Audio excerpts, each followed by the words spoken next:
is about 90 miles outside of the glitz and glamour of Nashville, Tennessee, the country music capital of the world.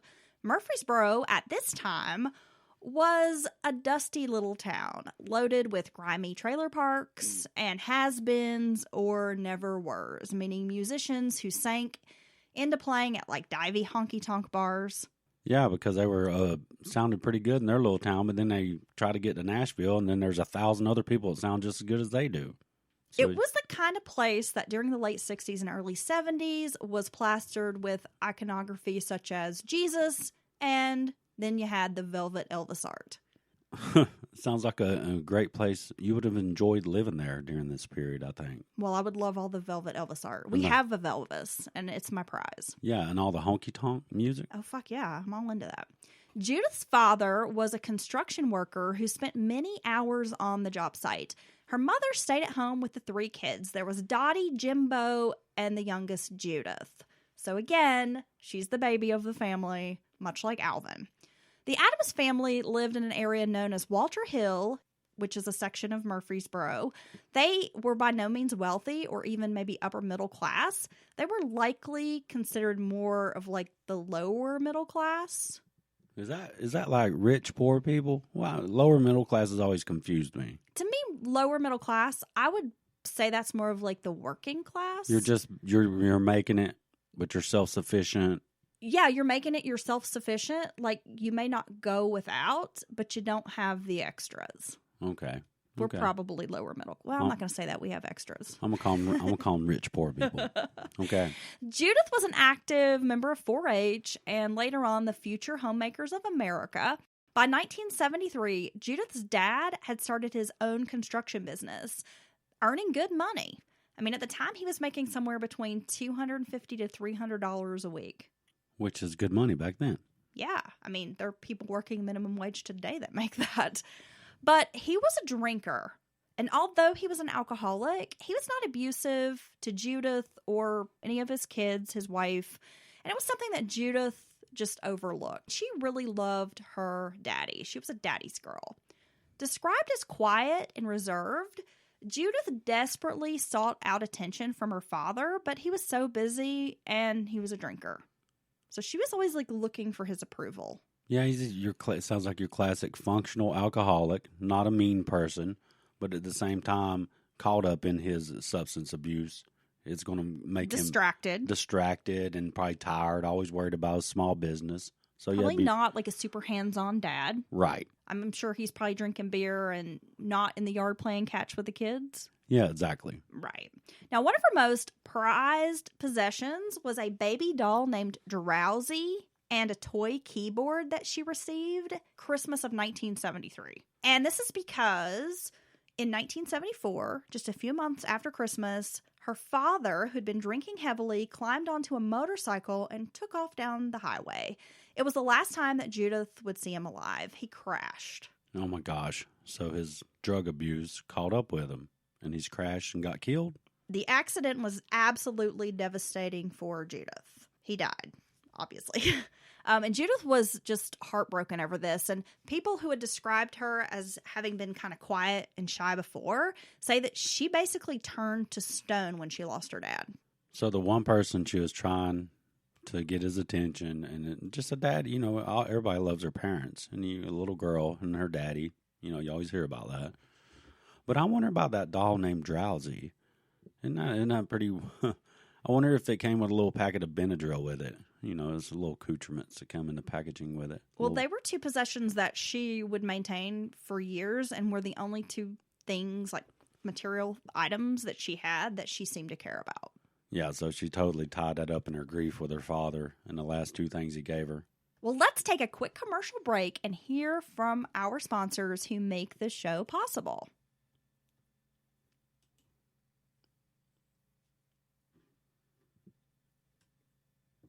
Are you okay? Yeah, I'm good.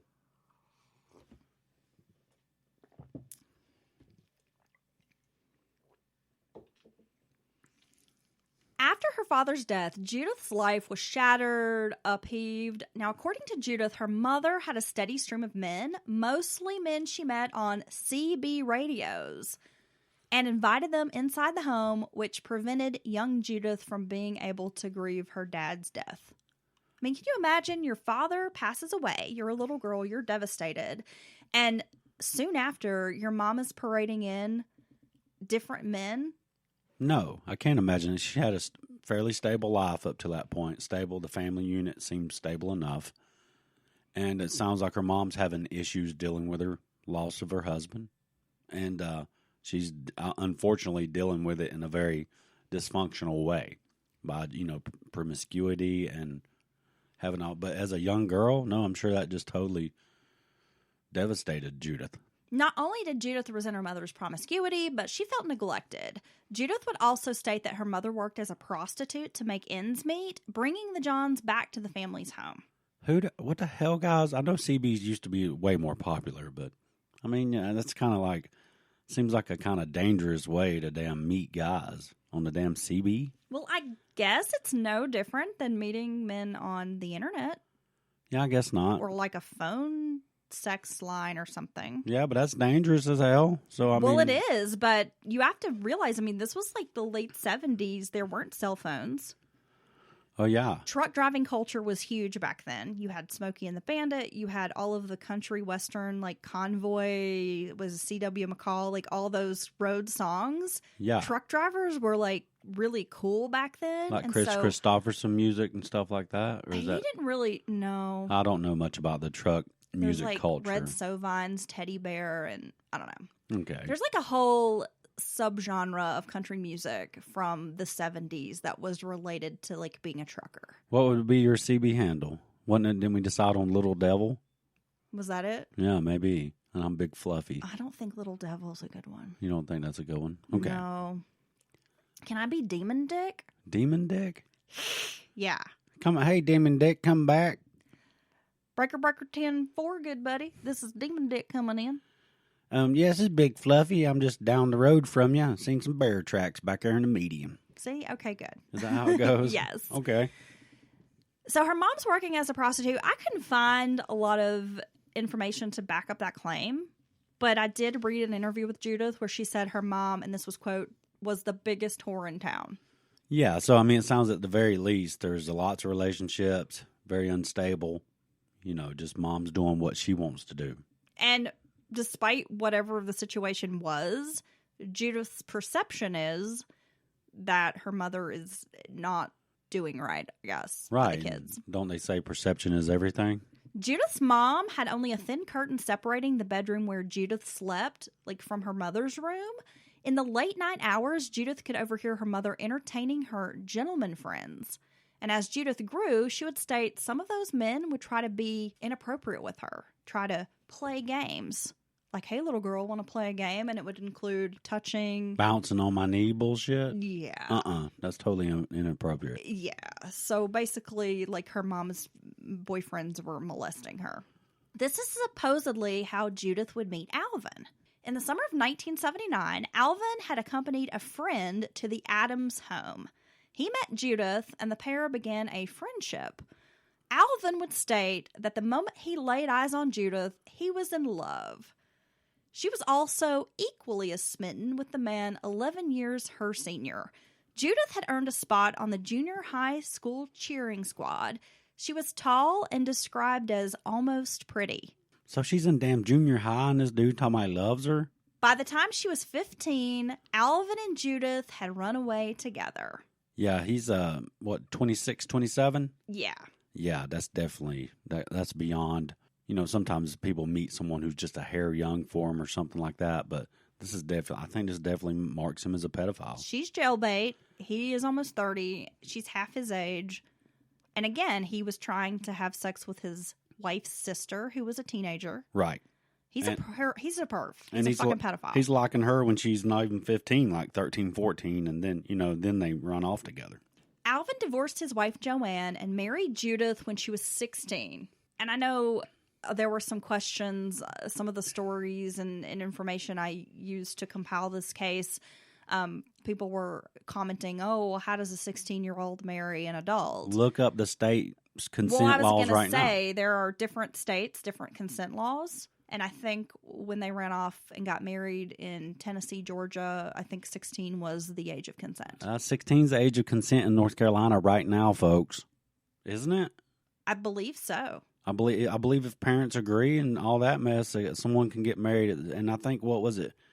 One of the other states just recently in the last few years raised it up from 13. So yeah, I remember. I can't recall exactly which state that was. Yes. But yeah, there were laws about 13, 14-year-old girls could get married. Yes. And some of them you don't even have to have parental consent. Exactly. So, yeah, this is not out of the ordinary, especially back then. Alvin offered her a sense of an older male, but also the notion of a guy who could buck the system. Judith was immediately drawn to Alvin's, I don't give a fuck attitude. And the excitement of a life of crime. Judith quickly became pregnant with twins. Yeah, so here she is, 16 and pregnant. 16 and pregnant. She could have been on an MTV. Maybe even pregnant before she turned 16. In a 1983 interview, Judith would say Alvin made her feel grown up, but she also said that he was very romantic when they first met. He totally wooed her. Well, it's not hard to do to a little girl, right? I mean, they haven't been exposed to a lot of dating and stuff. You know what I'm saying? Hey, girl, I bought you a Happy Meal. Yeah, you want to go through McDonald's drive-thru and you could upsize it. Girl, you get anything you want. I'll even let you keep the toy. And we'll go to the movie, not the matinee. We'll go to the movie in the evening when it costs $2 I'll more. buy you a popcorn.